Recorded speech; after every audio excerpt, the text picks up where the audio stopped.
지난주에 교회 그 말씀의 공동체라는 제목으로 여러분들에게 말씀을 드렸었습니다. 오늘은 교회 말씀의 공동체 두 번째 시간입니다. 지난주에 여러분들에게 드리기를 몸의 건강을 위해서는 어떻게 해야 된다고 그랬죠? 육체의 근육을 키워야 된다. 이렇게 말씀드렸어요. 그리고 우리의 마음과 우리의 영혼의 건강을 위해서는 우리의 마음과 영혼의 근육을 키워야만이 우리는 건강할 수 있다라고 여러분들께 말씀을 드렸었습니다. 마음과 영혼의 근육, 이 마음과 영혼의 근육을 키우는 방법은 다름 아닌 바로 성경을 읽는 데 있다는 것입니다. 성경 읽기가 우리의 마음과 영혼의 근육을 키우는 방법이에요. 성경을 우리가 읽음으로 우리의 영혼이 튼튼해지거든요. 그렇다면 어떻게 성경을 읽어야 될까? 어떻게 성경을 읽어야 될까 하는 것을 오늘 말씀드린다고 지난주에 미리 예고를 해드렸었습니다. 우리 많은 분들이 성경을 읽으면서 다음과 같은 어려움을 저에게 가끔 얘기를 합니다. 저도 사실은 성경을 읽고 싶습니다. 그런데 잘 읽혀지지가 않아요. 이래 말해요. 그래서 왜 그럽니까? 하고 물어보잖아요. 그 이유를 물어보면 지루해서 도대체 끝까지 읽을 수가 없다는 거예요. 읽다가 잠이 들기도 하고 오히려 잠이 안 올 때 읽으면 잠이 잘 온대요. 우리 집사님이 그러시나? 읽어도 나와는 상관없는 그러한 책처럼 여겨진다는 것입니다. 나와는 상관없는 책이다. 또 다른 분들은요. 성경이 너무 두껍대요. 너무 두꺼워서 언제 이 많은 분량을 다 읽을 수가 있겠는가. 도대체 엄두가 나지 않는다는 거예요. 창세기 1장을 읽고 마태복음 1장을 읽다가 앞으로 이 남은 이 많은 분량을 도대체 언제 다 읽느냐 하면서 도대체 읽어 나갈 수가 없다고 그래요. 그리고는 마태복음 1장부터 누가 누구를 낳고 족보가 쭉 나오는데 그거를 읽다 보면 너무 힘들다고 이렇게 변명을 해요. 그런데 여러분 읽어보신 분들은 알겠지만 이 족보 1분이면 다 읽어요 사실은. 또 어떤 분들은요 성경을 읽기는 읽는데 내용이 너무 낯설대요. 그저 낯설지 왜 안 낯설겠어요. 그래서 읽기가 쉽지 않다고 고백들을 하십니다. 우리와 시간적으로나 공간적으로나 너무 멀리 떨어진 사건이기 때문에 그런 거예요. 내가 경험해보지 못한 사건이라고 생각하기 때문에 낯설게 느껴지는 겁니다. 여러분, 성경을 읽기가 즐거워지려면요, 몇 가지 조건이 있어요. 뭐예요? 첫 번째, 재미있어야 돼요. 그리고 두 번째가 이 말씀을 좋아해야 돼요. 또한 나와 관련이 있다면 관심을 가질 수밖에 없어요. 근데 나하고는 상관이 없대요. 교회 나와서 예배는 드리고 주일날 이 설교를 들으면서도 나와는 상관없는 말을 하는 딴 나라 얘기처럼 듣고 있더라는 것입니다. 바로 이것이 우리가 이 성경에 접근할 수 있는 가장 쉬운 방법임에도 불구하고 내가 마음을 그렇게 갖지 않기 때문에 어렵다는 겁니다. 이처럼 나와 관련이 있거나 내가 좋아하는 무언가가 있다면 우리의 그 관심의 정도가 달라지잖아요. 여러분, 성경이라는 것은 먼저 나를 향한 하나님의 약속의 말씀이다라는 걸 믿어야 돼요. 하나님께서 이 말씀을 우리에게 주신 거예요. 그리고 이대로 이루겠다고 우리에게 약속을 해주신 것이 바로 이 성경이거든요. 근데 그 약속을 믿기가 싫은가 봐요. 그런데 막상 또 있잖아요. 우리가 세상을 살아가면서 무슨 일이 닥치면 또 얼른 와. 얼른 와서 막 기도를 하는데 기도가 잘 안 돼. 그 이유는 다른 데 있지 않습니다. 이 말씀의 약속을 내가 붙잡지 못했기 때문이라는 것입니다. 우리가 그것을 기억해야 합니다. 이 성경은 하나님께서 나를 향한 약속이라는 그 사실을 우리가 먼저 꼭 가슴에 새겨두어야 하는 겁니다. 바로 이런 시각에서 성경을 해본다면 어떤가 하는 것입니다. 여러분, 성경을 즐겁게 읽는 이유가 무엇입니까? 성경 안에서의 뛰어나고 아주 탁월한 인물들을 우리는 만날 수 있잖아요. 아브라함이 있고 모세가 있고 뒤에 가면 신약에 가면 예수님도 나오고 베드로도 나오고 말이에요. 바울도 나오고. 이 사람들을 보면 어때요? 본받고 싶은 그 심정이 우리가 생기잖아요. 나도 아브라함 같았으면, 나도 모세와 같았으면, 나도 베드로와 같았으면 하는 그러한 마음. 여러분, 아브라함을 통해서 우리가 믿음을 배우잖아요. 모세를 통해서는 민족을 향한 그 사랑을 배울 수가 있고요. 뭐 요즘 우리나라는 지금 난리통이 아니지만 말이에요. 아마 대통령께서 모세를 좀 알고 배우셨다면은 천공만 안 하셨다면은 나라를 어떻게 사랑해야 되는가를 좀 아셨을지도 있지 않았을까 하는 생각도 좀 들었어요. 다윗을 통해서는 하나님 마음에 합한 사람이 어떤 사람인가? 나도 다윗처럼 하나님의 마음에 합한 사람이 되어야겠다고 다짐도 하고 말이에요. 그렇잖아요. 신약으로 넘어와서 베드로를 통해서 하나님께서 마음껏 사용한 인물이 아이고 이런 베드로와 같은 인물을 나도 본받고 싶다라는 마음이 있고 그와 같은 삶을 살기 위해서 노력하는 모습이 나를 통해서 나타날 수가 있잖아요. 그래서 나도 쓰임 받을 수 있다는 그 믿음 가운데 신앙생활을 해나갈 수가 있게 되고요. 바울을 통해서는 먼 지식인이 행동하는 지식인으로 있잖아요. 그냥 알기만 한 지식이 아니고 행동하는 지식인으로서의 삶을 어떻게 살아야 되는지를 우리는 사도 바울을 통해서도 알 수가 있다는 말이에요. 이러한 이야기뿐만이 아니라 성경을 통해서 알게 되는 진리도 분명히 있어요. 우리가 성경을 읽는 최고의 이유가 무엇입니까?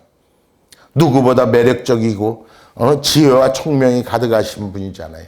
어떤 인간과도 비교할 수 없고 사랑이 넘치는 그 예수 그리스도를 성경에서 만날 수 있기 때문에 성경을 우리가 들고 다니고 보고 읽고 그렇게 하는 거란 말이에요. 러시아의 대문호 중에 도스토옙스키라고 있잖아요. 아주 대문호예요.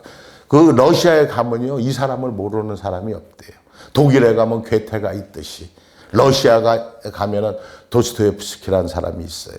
이 사람이 이렇게 고백합니다. 나는 예수 그리스도가 없는 인간의 삶을 상상조차도 할 수가 없다. 아무리 훌륭한 진리와 부귀가 있다 해도 그것이 신앙에 위배된다면 나는 그리스도 편에 설 것이다. 여러분, 이러한 다짐과 고백이 우리에게도 있어야 된다는 것입니다. 여러분, 이 세상에 누가 내가 길이요 진리요 생명이라고 이렇게 말씀하는 사람이 누가 있습니까? 예수님 외에는요 아무도 없다는 말이에요. 예수님 외에 자유와 평안, 기쁨과 지혜가 충만했던 분은 우리가 아무리 다 뒤져봐도 아무도 없더란 말이에요. 오직 예수 그리스도 한 분뿐이라는 사실이에요. 여러분, 예수님이 성경 속에 있다는 그 사실 자체만으로도 우리가 성경을 읽고 또 읽을 만한 가치가 분명히 있다라는 겁니다. 세계 역사 가운데서 최고의 베스트셀러가 무엇입니까? 바로 이 성경이에요. 바로 이 성경에서 우리가 예수님을 만날 수 있다면 지금 당장이라도 우리가 성경을 펴서 읽어야 되지 않느냐 하는 겁니다.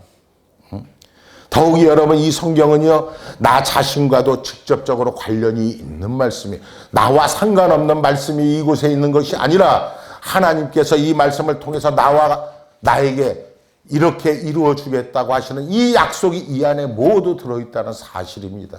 우리가 그것을 놓쳐서는 안 되는 거예요. 우리가 기도하고 또 기도할 때 하나님께서 우리에게 응답하시는 방법 중에 가장 많은 응답은 바로 성경을 통해서 우리에게 응답하신다는 사실입니다. 하나님의 약속이 이미 말씀을 통해서 우리에게 주어졌기 때문에 그렇습니다. 이 약속을 하나님께서 우리에게 선물로 주신 거예요. 여러분, 구약은 옛날 약속이고 신약은 새로운 약속이에요. 우리는 이 사실을 알아야 돼요. 그래서 우리는 이 약속의 말씀을 읽으면서 하나님께서 우리에게 약속해 주신 그 약속, 그 언약을 되새기고 또 나를 향하신 그 하나님의 뜻을 발견할 수 있어야 됩니다. 그런데 발견하기를 원하기는 하는데 읽지를 않는 거예요, 도통. 물론 성경이 나를 위한 책이고 나를 위한 말씀이라는 게 어떻게 보면 실감이 나지 않을 수도 있습니다. 특히 우리가 배가 불러 있을 때, 잘 살고 있을 때, 이럴 때는 실감이 더 안 나요. 그러나 우리가 배고프고 힘들고 외롭고 아플 때는요, 이 말씀이 나에게 위로를 주고 내가 다시 일어날 수 있는 힘을 주고 내가 이 세상을 넉넉히 이길 수 있는 능력을 준다는 사실을 우리는 이 말씀을 통해서 나의 삶을 통해서 알 수가 있다는 것입니다. 이것을 분명히 해야 된다는 겁니다. 내가 도대체 누구인지, 이 인간이 도대체 어떤 존재인지, 어떻게 하면은 이 어려움과 이 위기를 어떻게 극복할 수 있을지를 바로 이 성경을 통해서 하나님께서는 우리에게 말씀해 주고 있다는 것입니다. 한 번 더 도스토옙스키의 이야기를 한번 할 테니까 들어보세요. 이분은 이렇게 얘기합니다. 강제노역에 시달리던 4년 내내 성경은 나의 베개 밑에 놓여 있었다. 혼자 성경을 읽을 때도 있었지만 다른 사람들에게 읽어주던 때도 있었다. 아, 이 얼마나 위대한 책이며 이 얼마나 위대한 교훈인가. 이 성경이란 얼마나 고마운 책이며 위대한 기적인가. 그리고 이 책은 인간에게 얼마나 큰 힘을 부여해 주는가. 여러분들이 힘이 떨어졌을 때 성경을 읽어야 하는 것입니다. 여러분들이 힘들고 어려울 때는 더욱더 성경을 읽어야 되는 거예요. 그러나 더 중요한 것은 여러분들이 배부르고 따뜻하고 잘 나갈 때 더욱더 성경의 말씀을 내 마음속에 새겨야 한다는 것입니다. 오늘 말씀에서도 시인이 이런 고백을 합니다. 107절 말씀에 보면 이렇게 말합니다. 나의 고난이 매우 심하오니 여호와여 주의 말씀대로 나를 살아나게 하소서. 내 삶이 흔들릴 때, 고통과 고난의 자리에 들어설 때, 인생의 무의함에 내가 괴로워하고 전율할 때 하나님이 그 하나님의 말씀이 내게 다가오더라는 것입니다. 내가 말씀으로 가는 것이 아니요 말씀이 내게 다가오더라는 것입니다. 그렇게 되기 위해서는 내가 말씀을 읽고 있어야 한다는 사실입니다. 열등감과 자기 연민 속에서 내가 힘들어할 때 하나님께서 찾아오셔서 말씀으로 나를 위로하시고 나에게 힘을 주신다고 고백하는 것입니다. 그래서 이 말씀이 내 말씀이 되고 하나님께서 내게 주시는 약속의 말씀이라는 사실을 내가 깨달을 수 있는 거예요.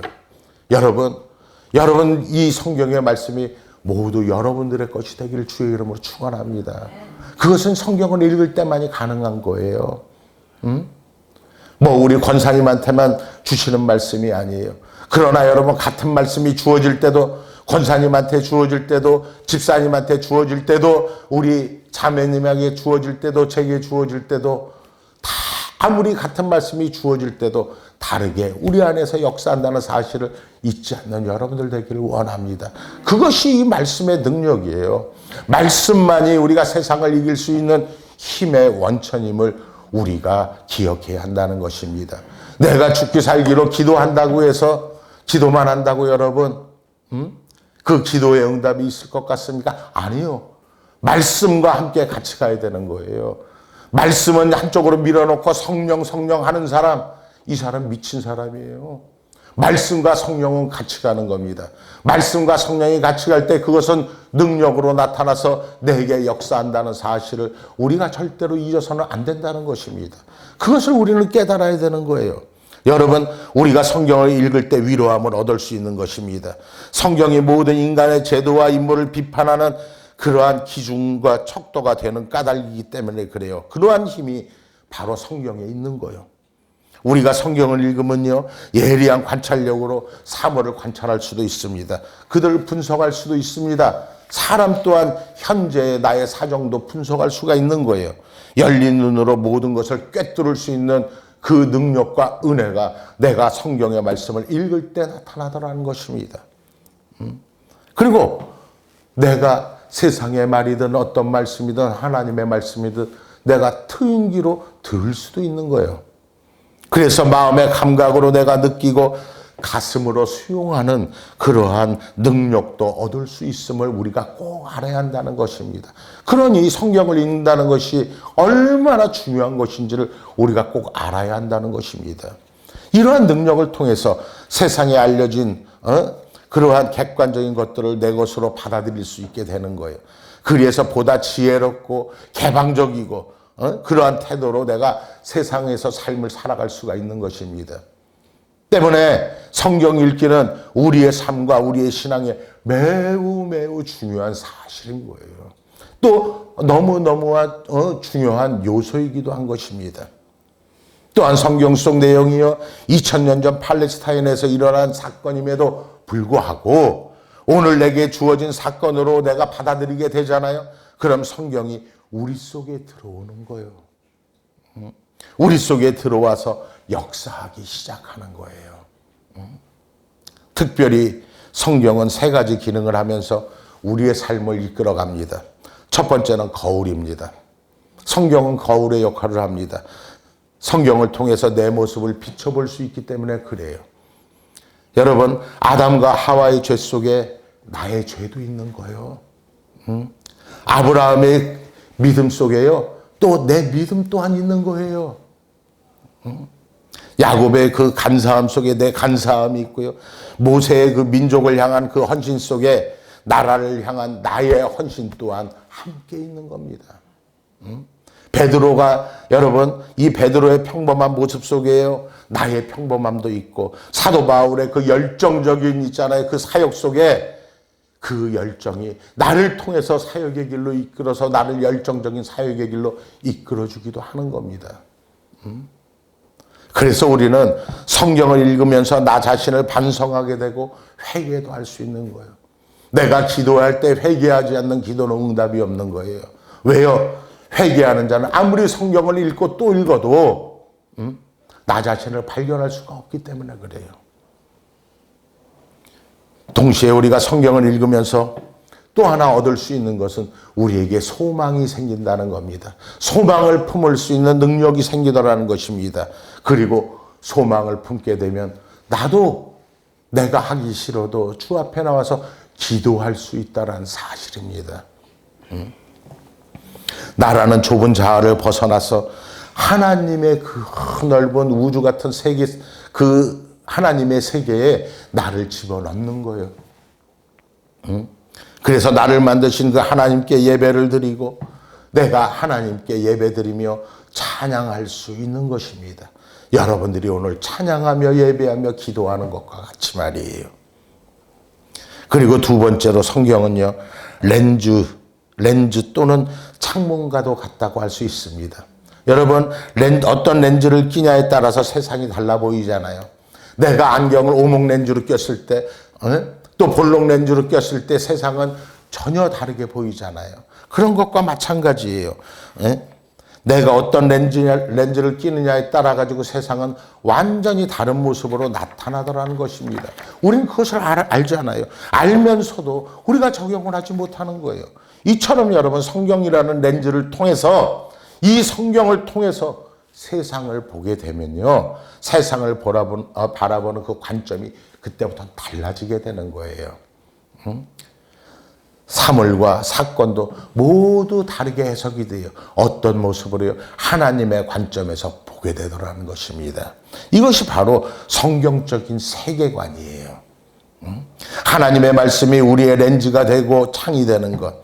그래서 성경적인 가치관에 따라 내가 살아갈 때 하나님은 나를 통해서 역사한다는 사실입니다. 마지막으로 여러분 성경은요 빛과도 같아요. 등불이에요. 성경은 나에게 빛의 역할을 합니다. 등불의 역할을 한다는 거예요. 이것은 무슨 뜻일까요? 이웃과 세계를 변화시키는 강력한 능력과 그 힘이 바로 이 성경 안에 들어있다는 것입니다. 하나님의 말씀이 나를 변화시킴으로 그것이 내 속에 등불이 되고 빛이 되어서 역사를 일으킨다는 것입니다. 오늘 우리가 읽은 말씀 중에 105절의 말씀을 같이 한번 읽어보겠습니다. 시편 119편 105절의 말씀 우리 한번 같이 한번 소리내어 읽어보겠습니다. 다 같이 시작. 주의 말씀은 빛이니이다. 주님의 말씀이 내 발의 등이며 내 길의 빛이라고 이렇게 말씀을 하고 있는 것입니다. 그냥 등불이 아니에요. 누구의 등불이요? 나의 등불이요. 이 말씀을 대하는 자, 우리 권사님의 등불도 됩니다. 우리 집사님의 등불도 되고 저의 등불도 되고 여러분들의 등불이 되는 거예요. 그것을 우리는 꼭 알아야 한다는 것입니다. 그런데요, 그냥 비춰주는 그러한 길이 아니라 내가 가는 길을 비춰주는 빛이더라는 것입니다. 우리가 이것을 알아야 되는 거예요. 성경은요, 그저 객관적인 책이 아니라 우리가 보면서 이렇구나 해서 판단하는 책이 아니라 이 말씀은 나를 통해서 역사하기를 원하신다는 것입니다. 이 말씀을 받아들일 때 이 말씀은 나를 통해서 역사하게 되더라는 것입니다. 우리 자매님에게 역사하면은 이 자매님이 받아들이면은 이 자매님을 통해서 역사할 것이고 우리 집사님을 통해서 이 집사님이 받아들이면 그대로 역사한다는 사실을 우리는 절대로 잊어서는 안 된다는 것입니다. 이렇게 성경이 나의 책이 될 때 이 성경 말씀이 내 삶에서 살아 움직이기 시작해요. 처음에는 꿈틀꿈틀 움직이겠지만 이 말씀을 내가 읽고 또 읽어서 모두 읽어나갈 때쯤 되면은 이 말씀이 화산이 터져나가는 것과 같은 큰 은혜로 다가와 나를 통해서 이 세상을 바꿀 수 있는 힘과 능력으로 작용을 하더라는 것입니다. 그래서 우리는 그 안에서 하나님의 모습도 보고 아브라함의 모습도 보고 모세와 베드로의 모습도 보고 그들이 있던 그 현장에 우리도 함께 들어가는 거예요. 여러분 한번 상상해 보세요. 아브라함이 자신의 아들 이삭을 죽여서 하나님께 바치려고 하는 순간에 우리가 그 말씀을 대할 때 우리는 그 속으로 들어가는 거예요. 모세가 이스라엘 백성들을 애굽에서 끌고 나와 홍해를 가르는 그 순간 우리가 그 말씀을 대하고 그 말씀을 받아들이면 그 현장에 내가 들어가 있는 것과 마찬가지라는 것입니다. 우리는 그것을 잊지 말아야 한다는 것입니다. 그렇게 내 삶이 변화되고 나를 통해서 내 주변과 이웃이 나아가서 우리를 통해 세계가 변화되는 거예요. 우리는 그것을 잊지 말아야 합니다. 주술을 통하고 무엇을 통하고 손바닥에 뭘 쓴다고 해서 내가 왕이 되는 것도 아니에요. 우리는 이미 내가 예수 그리스도를 믿음으로 말미암아 하나님의 자녀가 됐고 왕 같은 제사장이 되었잖아요. 되지 말라고 해도 예수만 믿으면 되는데 손바닥에 쓴다고 왕이 되던가요? 아니요. 자, 그러면 성경을 읽는 방법에 대해서 여러분들에게 말씀을 드릴게요. 성경을 읽는 방법은 여러 방법이 있습니다. 그렇다면 성경을 어떻게 읽어 보아야 하는가? 여러분 성경을 얼마나 읽어 보셨습니까? 또 성경을 어떻게 우리가 읽어 나가야 하겠습니까? 오늘 이 성경 읽기 방법을 몇 가지 여러분들에게 소개해 드리려고 해요. 첫 번째는요, 순서대로 읽는 방법이 있어요. 구약은 창세기부터, 신약은 마태복음에서부터 이렇게 차례대로 읽어 나가는 방법이 있습니다. 이를 위해 준비된 것이 있는데 이것은 바로 맥체인 성경 읽기표라는 것이 있습니다. 19세기에 스코틀랜드에서 목회를 하셨던 그 로버트 맥체인 목사님이 성도들의 그 성경 읽기를 돕기 위해서 만든 건데 바로 이거예요. 이게 맥체인 성경 읽기표예요. 많이 읽지도 않아요. 하루에 4장씩. 서너 장씩만 읽으면 1년에 최소한 한동안 할 수가 있어요. 이 표대로 우리가 읽기 시작하잖아요. 그러면 1년 동안에 구약은 한 번 읽을 수 있어요. 그리고 신약은 2번 읽고 시편도 2번 읽을 수 있어요. 이 표대로 읽으면은. 그렇게 하루하루 정해진 분량을 읽다가 조금 더 말씀을 읽고 싶다면요. 그 전에 읽지 않은 말씀을 조금 더 읽으면 되는 거예요. 어렵게 생각하지 마시고 읽은 구절을 내가 표시하면서 매일매일의 분량을 채우다 보면 1년에 구약은 1독, 신약은 2독을 여러분들이 할 수가 있다는 것입니다. 그래서 필요하신 분들은 우리 전사님한테 얘기하면은 말씀하면은 이 읽기표를 아마 드릴 거예요. 그래서 이렇게 맞춰서 표시해 가면서 지워 가면서 읽으면은 이렇게 읽을 수가 있습니다. 그리고 두 번째 방법. 내가 좋아하는 것부터 읽는 거예요. 여러분은 어떤 성경을 가장 좋아하십니까? 구약은 39권, 39권, 신약은 27권이잖아요. 이 중에 가장 좋아하는 책이 어떤 책인가? 만약 여러분들이 이스라엘의 해방의 역사를 갖다가 좋아한다. 많은 기적이 나타난 그러한 옛날에 나타난 것을 좋아한다 하시면요. 출애굽기를 읽으면 되는 거예요. 구약에는 어떻게 제사를 드렸나 하는 것이 궁금하잖아요. 그러면 레위기를 읽으면 되는 거예요. 시편을 읽을 때는 기도와 찬양을 어떻게 해야 되는지를 내가 읽기를 원한다면 시편을 읽으면 되는 거예요. 그리고 세상에 내가 살아가면서 내 인생의 지혜를 얻고 싶다면 무엇을 읽어야 될까요? 잠언을 읽으면 되는 거예요.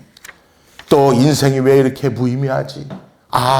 인생에 왜 이렇게 고난이 많은지 궁금하다면 전도서와 욥기서를 읽으면 바로 또 그것이 나타나요. 내가 예언서를 읽으면서 시대를 바라보는 눈과 비판적인 사고도 키울 수가 있어요.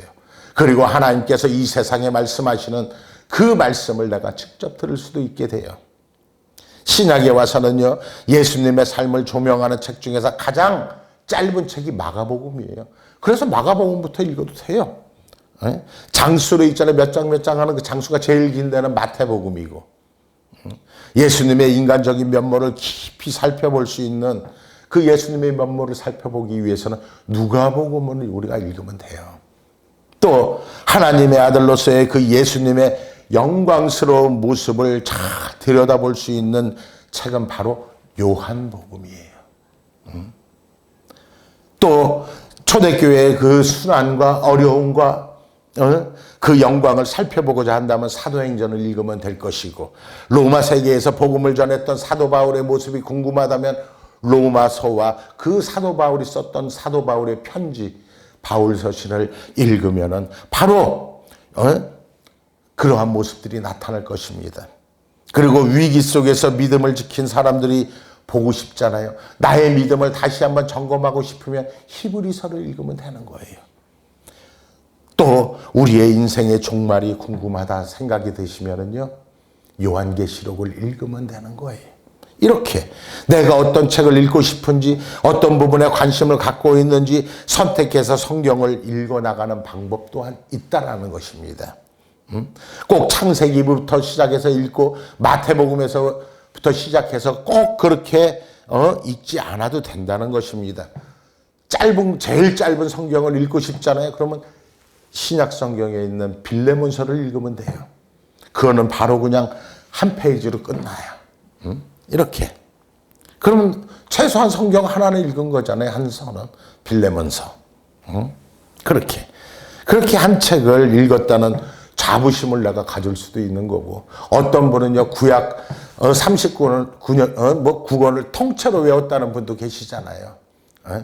영부인이 되면은 구약 39권을 다 외우게 되나 봐요. 참, 나도 못 외웠는데. 그리고 세 번째 방법은요, 주제별로도 성경을 읽는 방법이 있어요. 주제로. 어떤 주제냐? 믿음, 소망, 사랑, 기쁨, 위로, 평안, 이런 주제를 갖고 내가 읽고 싶다 하면은요, 거기에 맞게 성경을 읽으면 돼요. 여기에는 좀 다른 책도 좀 읽어야 되는 좀 선별해서 보아야 되는 그러한 불편함은 있긴 하지만 말이에요. 또 네 번째는요, 우리가 목장을 하잖아요. 이 목장에서의 그 말씀 나눔을 통한 성경 읽기가 있다는 거예요. 그래서 목장이 너무너무 중요한 거예요. 매주 우리 교회에서 하는 그 목장 말씀을, 그 나눔을 통해서 성경을 우리가 읽어나갈 수 있다는 것입니다. 여러분이 새벽 기도에 나와서 새벽 기도를 통해서 말씀을 읽을 수도 있고, 그 말씀을 함께 묵상할 수도 있는 거예요. 하루를 말씀으로 시작하는 그러한 축복이 여러분들에게 있었으면 좋겠어요. 정말로. 여러분, 우리 말씀으로 하나 되는 공동체가 되기를 원합니다. 또 하나 방법도 있어요. 요즘은 너무너무 좋아요. 이 스마트폰을 통해서 이 앱을 하나 잘 깔아놓으면요, 이 스마트폰을 통해서 또 성경도 읽고 이렇게 할 수가 있어요. 그런데 웬만하면 유튜브는 보지 마세요. 너무 이단들이 너무 많이 올라놨으니까. 그러나 건전한 곳에서 제대로 발견된 이 앱을 통해서 우리는 성경을 또 읽을 수가 있어요. 그렇게 읽어도 상관없어요. 여러분들이 원하는 대로. 사랑하는 여러분, 하나님의 사람들은요, 다 말씀의 사람이었어요. 말씀을 붙잡은 사람들이었어요. 말씀을 붙잡고 기도하고, 말씀을 붙잡고 행동하고, 말씀을 붙잡고 담대히 나갔습니다. 여러분, 말씀을 붙잡고 나아갈 때 죽음도 이길 수 있는 거예요. 여러분들이 말씀을 붙잡고 기도할 때요, 사탄마귀가 떠나가는 거예요. 말씀을 붙잡고 있잖아요. 예수 이름으로 기도할 때 병만은 떠나가는 거예요. 여러분들에게 문제가 생겼잖아요. 말씀을 붙잡고 내가 예수 이름으로 기도할 때 그 문제는 떠나가는 거예요. 그리고 그때부터 회복의 영이 부어지는 거예요. 여러분, 여러분들의 삶에 회복되는 그러한 은혜와 역사가 있기를 원합니까? 그렇다면 이 말씀을 가까이 하세요. 이 말씀을 붙잡으세요. 말씀을 붙잡고 기도하는 자에게 항상 하나님이 응답하시더라는 것입니다. 말씀을 읽고 묵상하고 그 말씀 속에 살아계신 하나님을 경험하면서 축복을 누리는 여러분들 되시길 주의 이름으로 축원을 드립니다. 시편의 기자처럼 주님의 말씀이 내 발의 등이요 내 길의 빛이라고 여기면서 하나님의 말씀을 내 것으로 삼는 여러분들 되시기를 주의 이름으로 축원을 드립니다.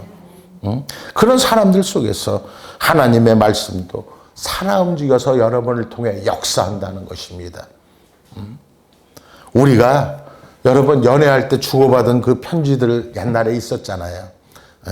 그 편지를 여러분 우리가 계속해서 읽고 또 읽고 그러지 않았었습니까? 옛날에 그랬잖아요. 군대에서 온 아들의 편지를 읽을 때 한 번 읽어갖고 되던가요? 두 번, 세 번, 네 번 계속 읽게 되잖아요. 사랑한 이가 보내온 편지이기 때문에 그런 거잖아요. 성경 역시 우리를 향한 이 성경 또한 우리를 향한 하나님께서 보내신 사랑의 편지인 줄 여러분들이 믿으시길 바랍니다. 하나님께서 우리를 사랑하셔서 우리에게 보낸 연애 편지와 같아요. 그 하나님의 사랑을 다시 한번 확인하면서 여러분들이 성경을 읽는 여러분들 되기를 원합니다. 어떤 형식이나 방법으로 읽어도 괜찮아요. 성경을 읽어야 거기서부터 여러분 신앙이 싹 트고 신앙의 열매를 맺을 수가 있는 거예요. 그런데 나는 성경을 읽지 않으면서 열매가 없다라고 있잖아요. 한탄하고 한탄하면서 쓰러지고 교회 밖으로 나가는 자들이 있습니다. 오늘 이 시인의 고백을 우리도 한번 따라해 보십시다. 105절의 말씀을 보겠습니다. 오늘 본문 말씀의 105절의 말씀 다 같이 우리 다시 한번 읽어보겠습니다. 다 같이 시작. 다시 한번 읽겠습니다. 시작. 내 발의 등이요 내 길의 빛이 되이다. 이 고백이 우리 모두의 고백이 되기를 주의 이름으로 축원을 드립니다. 이 고백 가운데서 참으로 날마다 승리할 수 있는 여러분들 되기를 주의 이름으로 축원을 드립니다.